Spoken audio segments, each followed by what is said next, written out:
Hello and welcome. I'm Gretchen Sugart, she, her, Executive Director of Theater Forward, a nonprofit based in the land of the Lenape people, also known as New York City. Theater Forward provides financial support and service to many of our nation's leading regional theaters, who are important cultural cornerstones in their communities. One of those important cultural cornerstones is our guest tonight, Trinity Repertory Company. Before we start with our guests, a few housekeeping items. This event is being recorded and will be available to view on our website in the next couple of days. There will be a Q&A session at the end of the presentation, so please submit your questions in the Q&A feature at the bottom of your Zoom screen. Now, let's get on with the show. Theater Forward is very happy to turn the spotlight on Trinity Repertory Company, who will share exciting news and additional details for their upcoming season. Please welcome Curt Columbus, Artistic Director of Trinity Repertory Company. Thank you so much, Gretchen. And thank you to Theater Forward for hosting us this evening and for their support of our work and their support of the field at large. Theater Forward is a very important part of what we do in the American theater. I'm Curt Columbus. I use he, him, his pronouns, and I've been Artistic Director of Trinity Rep since 2006. Hi, and I'm Tom Parrish. I use he, him, his pronouns, and I've been the Executive Director of Trinity Repertory Company since 2015. And we are excited to be spotlighting Trinity Rep with you tonight. And we're located on the traditional lands of the Narragansett people in Providence, Rhode Island. So just a little bit about Trinity Rep. We're about a $10 million organization, not-for-profit theater company. Pre-pandemic, we had to unfortunately have been impacted by the pandemic and shrank during that time. But our mission is to reinvent the public square with dramatic art that stimulates, educates, and engages our diverse community in a continuing dialogue. And we do that through nationally recognized stage productions with a resident company of artists. We have one of the last longstanding resident acting companies in the country. We have innovative arts education programs that reach students in grades K through 12 and graduate training programs offered in partnership with Brown University. In addition, we have robust community-based programs and a deep commitment to anti-racism, which has particularly come into focus over this past year during this pause in production. As Tom mentioned, our last in-person performance was actually 14 months ago. It was March 12th, 2020. We were in the middle of doing a student matinee of a new adaptation of A Tale of Two Cities, and most of the school groups had canceled that day. It was just a small group that had attended. Later that afternoon, we got word that we would not be permitted to perform the 7:30 show. The city had revoked all of the entertainment licenses. We were also deep in rehearsal for Lynn Nottage's Sweat. We were actually about to go on stage in 3 days. The set was built, the costumes were pulled, and we were getting ready. I was getting ready to start rehearsing a production of Sweeney Todd that I'd been planning for years and years. And so everything stopped at that moment in time. And then late last summer, in the interest of public health and safety, we made the difficult decision to forego in-person performances for the 2020-21 season.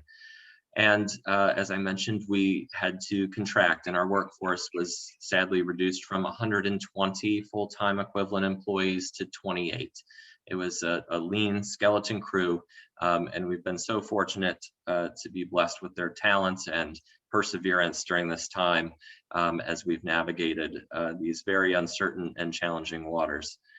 Over the past year, we've focused on digital programming to continue to connect with the public, pivoting our K through 12 programs online, creating engagement programs for theater enthusiasts and our community, including a special talk show that Curt hosted called Your Half Hour Call with Curt, and as well as America 2. And then the sort of biggest digital project was producing a new production of A Christmas Carol online and making it available free, streaming anywhere during the holiday season. And we are thrilled that more than 200,000 viewers from around the globe, 36 countries on 6 continents, registered to view our Christmas Carol. And meanwhile, our graduate training program in acting and directing with Brown University also continued with both hybrid, remote, and in-person classes, taking over all of our facilities during that time. We also looked inward at our organization structures and practices as the demands from We See You White American Theater were released in July, and then followed by calls to action from Trinity Rep's own BIPOC artists. And in September 2020, Trinity Rep committed to meaningfully place anti-racism at the center of our work, and our work is ongoing in that area, and updates are posted regularly on our website at trinityrep.com/anti-racism. Now, earlier today, we announced our return to live in-person performances. I can tell you I haven't been this excited in over a year.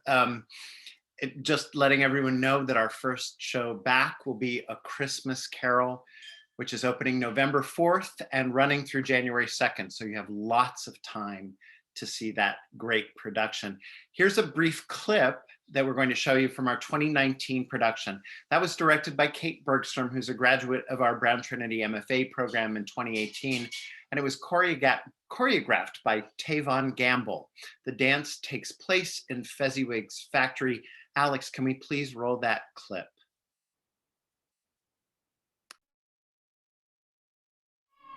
Come on, Ebenezer, follow me!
That was our 2019 production of A Christmas Carol. And one of the things that makes Trinity Rep's Christmas Carol so unique is that it's reimagined ground up every year. We have a different director.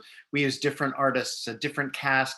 We don't just take it out of a box and dust it off. We're excited that this season, Joe Wilson Jr., who's a member of our resident acting company, will be directing this show. Joe was slated to direct this show in 2020. Obviously, he didn't get to do the thing that he was planning to do. He has said to me that he's going to focus on the spiritual aspects of the story, but also on the musical aspects. And obviously, for those who are listening who know Joe, he's a brilliant singer and a brilliant musician. So it's going to be a beautiful, beautiful year to come and see A Christmas Carol. You know, the thing that's really special about Trinity's Christmas Carol is also its connection to the Rhode Island and Southern New England community. And we don't take that connection lightly. That's why we felt that it was important to begin our in-person shows with A Christmas Carol. So this year's production will be available for in-person and for streaming audiences, and tickets will go on sale to the general public on August 16th. Tom? All right. So that was a great clip to, you know, remember back to such a joyous moment, and to think that it was 3 months before all of this happened. And the choreography of that is Tavon Gamble is such a brilliant choreographer, and that mug dance is kind of one of my favorite ones in Christmas Carol history. It's just so much fun. Yeah, so we're excited to welcome everyone back in November for that. And for those that are interested, tickets go on sale August 16th for that. But if people are subscribers to Trinity Rep, they can get their tickets now. So the first show in our subscription season, which starts in January of 2022, is Tiny Beautiful Things. And that will be running from January 13th through February 13th, 2022 in our smaller theater, the Dowling Theater. And the play is based on the best-selling book, Tiny Beautiful Things, Advice on Love and Life from Dear Sugar, written by Cheryl Strayed about her experience as an advice columnist named Sugar. Strade's book was adapted for the stage by Nina Vardalos, the writer and star of My Big Fat Greek Wedding. And it's really a celebration of the simple beauty of being human. It's funny, it's deeply touching, uplifting, and an exploration of resilience, which I think is just like the perfect way to sort of come back to the theater after, you know, to rediscover humanity and celebrate that resilience. And that production will be directed by our very own Curt Columbus. So Curt, do you want to talk a little bit about that show? No, you really, Tom, you really captured the thing that I think has struck us all about why this particular piece at this particular time, you know, thinking about resiliency, thinking about, Cheryl Strayed writes about surviving the unsurvivable. You know, living through the unthinkable, and I think that the stories that are in this particular piece are going to be so resonant to people at this particular moment. So I'm thrilled to get an opportunity to do it. And then following that, we'll be doing August Wilson's Gem of the Ocean. That'll be from February 24th through March 27th in the Chase Theater. This play is part of August Wilson's American Century Cycle. For those who know, and I know there are a lot of those in our audience who know this, there are 10 plays that are set in different decades of the 20th century, and they're chronicling the African-American experience.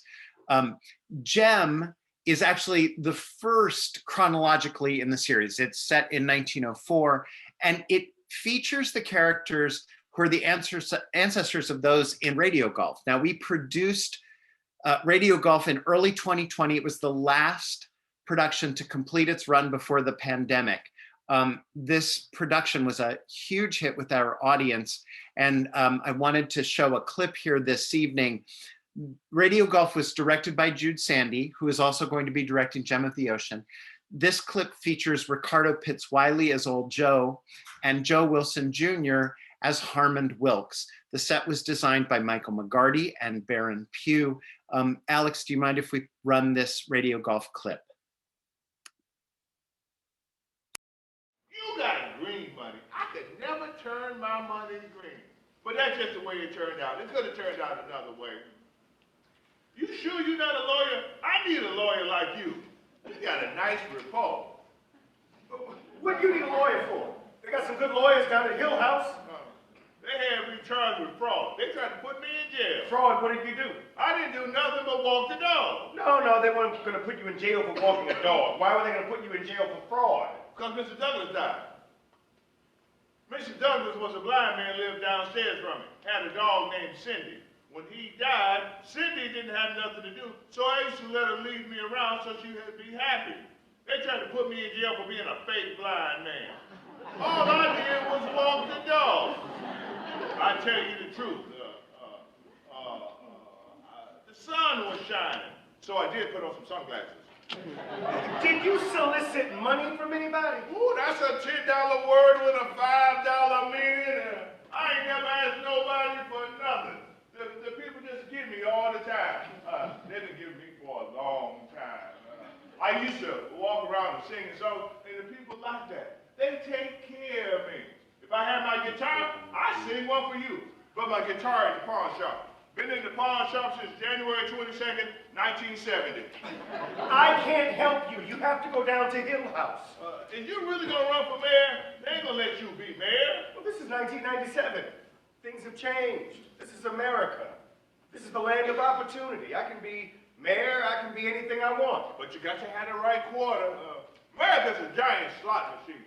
You walk up and you put your coin in and it spits it back out. You look at your coin and think, well, maybe it's a Canadian coin.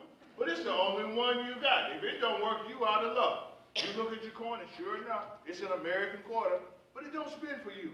It's spin for everybody else, but don't spin for you. The machine spits it back out. Now, is the problem with the quarter or with the machine? Do you know?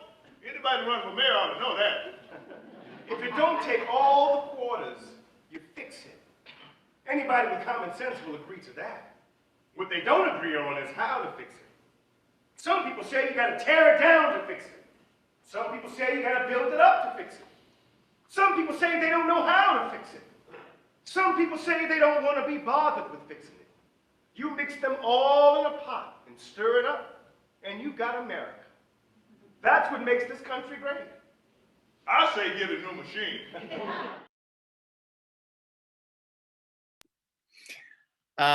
That's just one of my favorite scenes from that play. It features all of the things that make August Wilson great, a kind of sense of humor, a deep insight into the characters. And those two characters, their mother and grandfather are characters in Gem of the Ocean. So it's a great way to for our audience that loved radio golf to go back and see the beginnings of what they saw last season. We are going to be doing a reading of Radio Golf during the production of Gem of the Ocean, just for those who may not have seen the production of our last production. But we want to make sure that people have a chance to see everything. And Tom, I know that this production was a big hit with our audiences, right? It was, and after every production that we do at Trinity Rep, we survey the audience to gather their feedback, and it was, one of the highest rated shows by the audience over the past few years, and was very popular, and it sold well, and people really enjoyed it. And during the pandemic, our director of community engagement, Michelle Cruz, actually taught an August Wilson sort of play reading course where people signed up and they read each of August Wilson's plays each week, and then had sort of a play discussion group, and that was very popular too. It was, the first session was so popular we have done a second session, and it's currently running right now. Yeah. So very excited for August Wilson to be back on our stage in the spring. And then following Gem of the Ocean in April, we will open Sueño, an adaptation by Jose Rivera of the Spanish Golden Age classic Life is a Dream by Pedro Calderón de la Barca. And that will run April 7th through May 8th, 2022 in the Dowling Theater. And it will be directed by Tatiana Marie Carlo, who will place this larger than life story in the frame of a telenovela. It's humorous and haunting, a modern adaptation that examines the nature of fate and reality. And I think coming out of the pandemic, where the concept of reality and hoping that this was all a dream, or maybe it was a nightmare, I think, that's sort of put on display in a fun and humorous, over the top way. Yeah, I mean, I love this adaptation, Tom. You and I remember giving this to you, and you said, this may be my favorite play that I've read in a long time. And it's it's just so surprising. You know, I've tried to find a word to capture Spanish golden age, and I keep using the word swashbuckling because there's a lot of sword fighting and, you know, kissing and kind of that amazing over the top action, eye gouging, you know, that sort of stuff that you see in a swashbuckler. And the thing that I love is that Tatiana's concept with the telenovela captures that kind of frame that allows for over the top and fun. So I think this one's going to be a great one. Yeah, and one thing that we haven't talked about is like sort of the impulses going into the season selection. And do you want to tell the story about when you met with your students? Yeah, I mean, it's actually a good setup for the next play. Strangely, you know, one of the great opportunities of being the artistic director at Trinity Repertory Company is that I have the Brown Trinity MFA program that I also artistic direct. And so I meet with the directors in that program once a week. And I said to them, okay, y'all, if we do in-person shows next year, what's going to get you out of your house to see a play? And one of them said, I want to see plays, things that are really richly dramatic literature. I want the language. I want the human interaction. I want to see a play. And I thought, okay, great. I can do that for you. And all three of the plays that we've talked about so far have that language, kind of deep investigation of the human condition. And then someone said, I want to see something spectacular, not in the Netflix spectacular. I've seen all the Marvel movies I can watch. What I want to see is something that's theatrically spectacular, where you go in thinking that it's one thing and you get surprised. And so I thought I can do all of that for you with all of these plays. And then someone else said, I want to see something that is a rich, full meal, not just popcorn right now. I want to go out and I want to get a big bite of life. And so that's part of what we've tried to do in choosing all of these plays. And the three that we've mentioned all do that. And then the fourth and final one is Jackie Sibley's Drury's Pulitzer Prize winning play, Fairview. That'll be running from May 19th through June 19th of 22. This stunning Pulitzer Prize winner starts out really simply. It's grandma's birthday. Beverly, the matriarch, needs the family celebration to be perfect, but her husband is no help. Her sister is getting into the wine. Her brother hasn't arrived, and her teenage daughter's secrets threaten to derail the day. And you think that this family play is going one direction, and then the comedy takes a surprising turn, and it becomes this unpredictable, thrillingly theatrical experience that confronts perceptions of race and identity and the white gaze, G-A-Z-E. It will be directed again by our ensemble member or company member, Jude Sandy. And Tom, you know this, I've been dying to show our audience this play. It's just so funny. It's so smart, right? Yeah, and I remember when I read it, was that more than a year and a half ago at this point, initially just thinking this is a Trinity Rep play. You know, this is the type of play that we do really well. And we had announced and planned to do it in this season, which was canceled. So I'm glad that we'll be able to actually get that show up.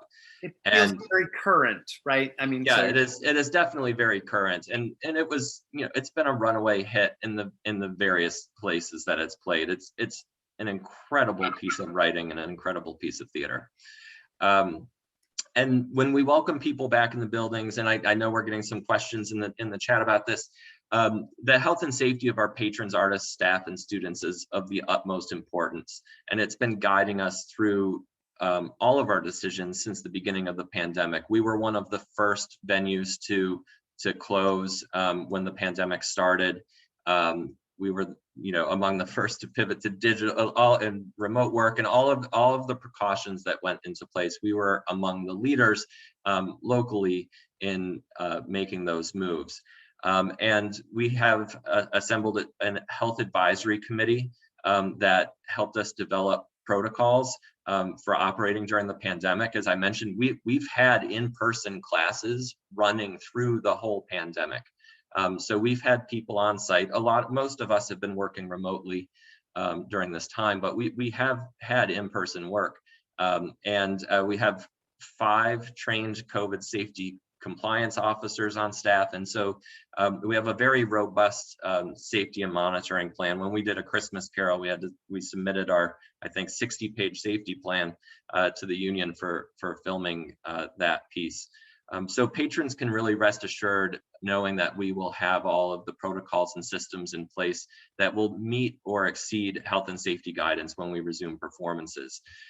So at this point, we're still 6 months away from when we're going to start performances, and we're about 4.5 months, 5 months away from when we'll be resuming rehearsals and sort of in-person work. So we'll continue to be watching the guidance. If people want to go to our website, we have all of our current health and safety protocols that are there, and including in place right now. We have temperature and health screenings, mask requirements, social distancing, increased sanitation. All of our facilities been treated with MicroShield 360, which is an antimicrobial coating that kills germs, viruses, bacteria when they touch the surface.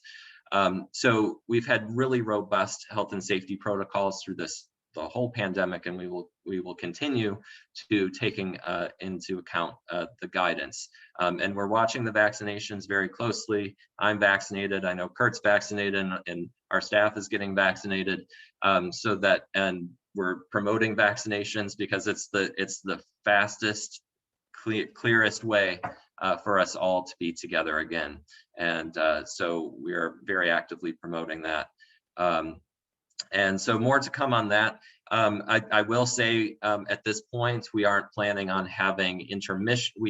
Christmas Carol will not have an intermission this year, and we're not planning on opening the concessions in November, December, January for those shows.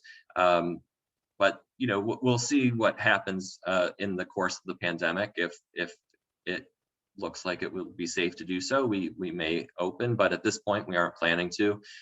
Next season, many of the plays don't have intermissions. The season was selected with the pandemic in mind.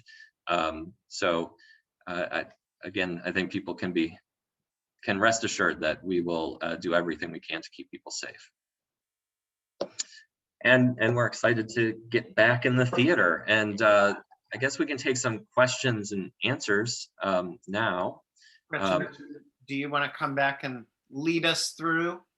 I certainly would, and a lot of the questions that we've been getting sort of circle around COVID restrictions, so you've answered quite a few of those. One question that we had was, could you talk a little bit more about your Brown program and what's been happening with that during the the great thing has been that we've continued to do in-person classes. Brown has very strict protocols, so it's been interesting, right? We have classes, but only in social distance settings. So there's a great classroom that's set up with all of these squares on the floor that are 10-foot squares, and people are standing in the middle of them with masks on. And so we are doing in-person classes, but those in-person classes are all done really safely. Every space that the students are in is cleaned entirely after they're in it. And we've kept certain spaces for certain classes. So we've been really careful and have been very fortunate. I actually was just talking to President Paxson, who's the president of Brown University, earlier this afternoon. And I said to her, we're really proud of Brown's response, because Brown has not had the problems that other universities have had. So we've had some great in-person performances. I'll tell one little personal anecdote, which is that our first year students did live performances. Now, they were only for faculty and other students, right? And so I watched a production of Carol Churchill's The Skriker. which is a play you only ever see in an MFA program. All right. And I mean that with great love. And it's a strange play about monsters and hell and I don't even know what. All of the students were socially distanced who were performing. They were all wearing masks. All of the audience was socially distanced. We were all wearing masks. There were 6 performers on stage and 3 people in the production crew. There were 6 of us in the audience, right? Just to get a sense for how strange it was. This production was so extraordinary that at the end of it, and we were just so hungry for live and in-person stories that at the end of it, I walked out into the parking lot behind the theater and wept because it was just so great to be in a room with a story again. So that I think will resonate with our audience, because we all miss in-person performance, and the Brown program has been doing it. It's a very small scale. Everybody's really, Brown tests us every 4 days. And so that's how we've kept it safe. Yeah, and I'll add too, with us not producing the season this year, basically all 100,000 square feet of Trinity Rep's real estate was available for use by the program. So it's a 3-year program, and basically each of the classes had their own theater because we have 3 performance spaces. So that really helped to facilitate the social distancing required to do that kind of embodied work that's in the program. And that's all wonderful. So speaking of being starved for in-person stories and theater, there's a lot of speculation on whether ticket sales will be robust. Is there pent-up demand, or are people going to be very cautious? And we're wondering kind of what your feeling is about pickup in ticket sales and subscription sales. I'll take that one, Curt. I think I'm in team robust demand. If we look at what happened with the pandemic of 1918, it ushered in the roaring 20s. I think there's so much pent-up demand right now. So we announced the season today, and within hours we had 25 new subscribers who had signed up online to buy tickets for next season. So I fully expect like this production of A Christmas Carol to be one of our biggest productions of A Christmas Carol. I think anyone who had ever brought their family to see A Christmas Carol at any time in their life, given how people's holiday traditions were so impacted this past year, I think they'll come. And I know there were questions in the chat around capacity, and at this point, we're planning to be at full capacity in the fall. Rhode Island is saying they're going to 100% capacity for indoor performance venues by the end of this month of May, with 3 feet social distancing. So it's not quite 100% capacity, it's really only 40% capacity. But we fully anticipate that that's going to unwind even further as we get into the fall and vaccination becomes more prevalent. We know that in New York, Broadway's planning to be open at 100% capacity starting in September. So that's the full expectation. That said, we acknowledge that there may be people who aren't ready to go back to the theater right away. And so one of the agreements we have with our unions is that, and we're planning to do this for Christmas Carol, we're able to sell any of our unsold inventory as virtual tickets. So people will be able to stream the production from home. We're going to do a full multi-camera shoot and edit of this year's production of A Christmas Carol, so that people all over the country, the world, and in Providence can see it, whether they feel comfortable coming in person or not. And we're able to do that with Christmas Carol because it's a company developed piece, and we have the rights to it, and so we can do that easily. Can I add, Gretchen, one thing that I'm excited about is that I've been talking to lots of young people, and for those of us over 40, the pandemic has been really challenging. boy, if you're in your teens or your 20s, it's been really hard. And I'm excited because I think the theater is going to experience a real reconnection with younger audiences, because they're missing live stories and live experiences. And everyone that I talk to, they're tired of sitting in front of a screen, and they want to be in a room with other humans. So I'm hoping that part of the expansion we'll see in ticket sales in the coming 18 months will be in that younger audience. That's great. And I'm wondering, are you able in any way to kind of address pricing or make it more accessible to younger people? Yeah, I mean, we have a full range of pricing. I would like to say that I think price is less important than invitation, right? We're finding this across the board. If you don't feel like you're invited or you belong, then you're not going to show up no matter what it costs, because you can go to I mean, you know, we know that rock concerts are $150 a ticket. So we have a range of pricing. We have student pricing. We have rush. We pay what you can. I mean, you can buy a ticket at Trinity for $0.25, right? If you show up for pay what you can. But what I want to do is find a way to invite those audiences that have traditionally felt left out back into Trinity Rep. That's what we're working on. Yeah, I'll put a plug in here too. You know, so as a part of our EDI work, we did rescale the theater and did increase the number of seats at the lowest price point, which for us is $27. But then also our subscriptions, for those 4 shows that we announced, subscriptions start at $80 for all 4 shows. So it's an incredible deal, and we've really tried to remove price as a barrier, and we offer payment plans even then too. So we've really tried to make price not an obstacle for people to participate. That's wonderful. I noticed in the picture of the theater behind you, Tom, that there are a lot of school buses parked around the theater. So that access that I assume you're giving to school kids is really great. It's changes people's lives to be able to go to theater when they're young.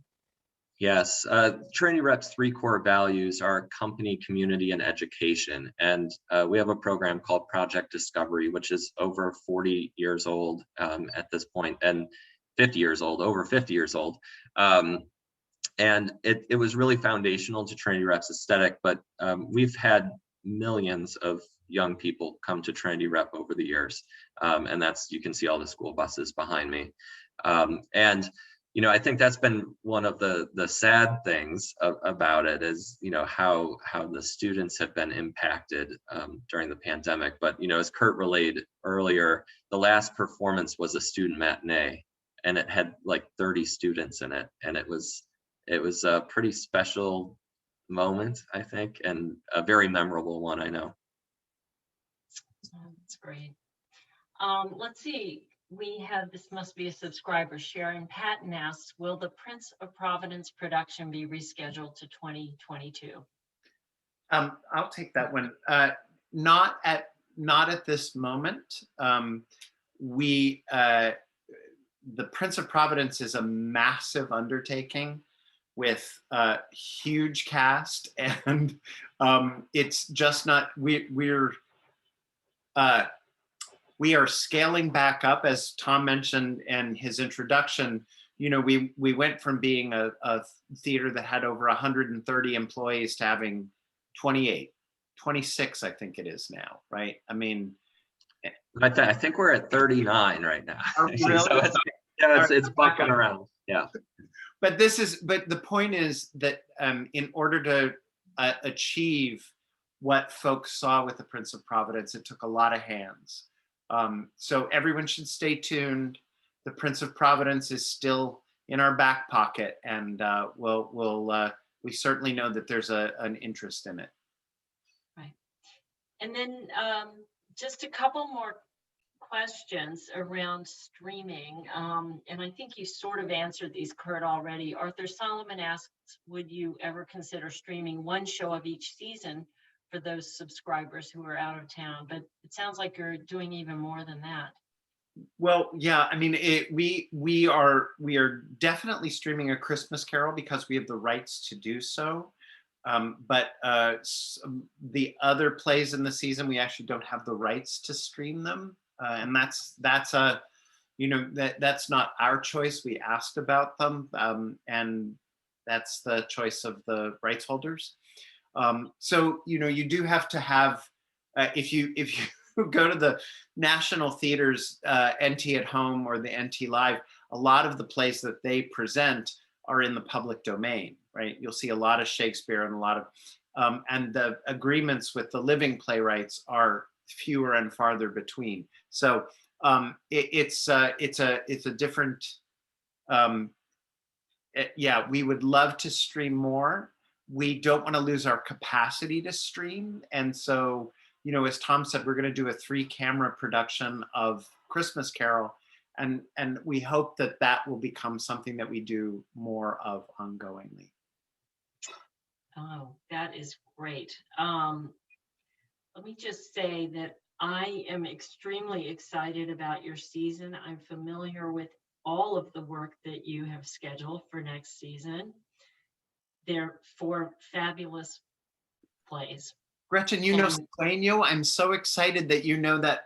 Well, you probably know Life is a Dream, right? I mean, anyone who studied theater studied that play. Oh, I'm so excited for you to see that one too. Great. Yeah, this is it's really it's wonderful. I regret that I'm a couple of hours away from Providence, but we'll find a way to get there.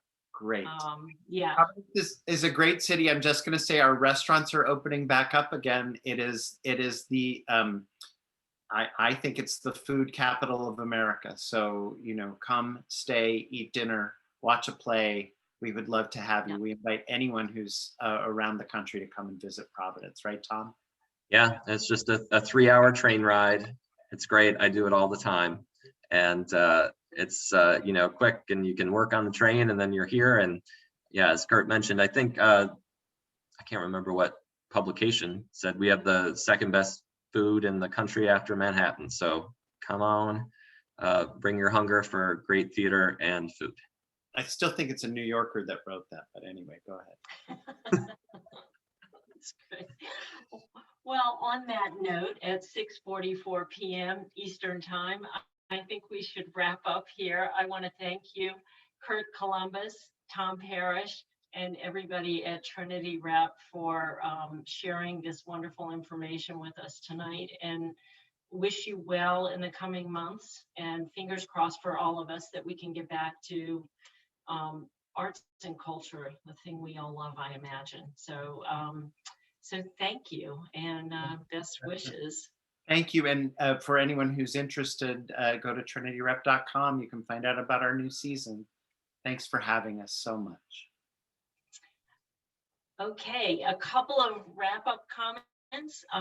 If you have missed our previous Spotlight series, we have featured Center Theater Group, American Repertory Theater, Long Wharf Theater, and Actors Theater of Louisville, 4 other high-class regional theaters. And the link to those recordings is on our website, theaterforward.org, theater spelled with an R-E. And we also encourage you to visit that website to learn more about Theater Forward. And if you are so inclined, we are always happy to take donations, which go to benefit our nation's great regional theaters. So thank you for joining us tonight. Have a good evening and stay safe. Bye-bye.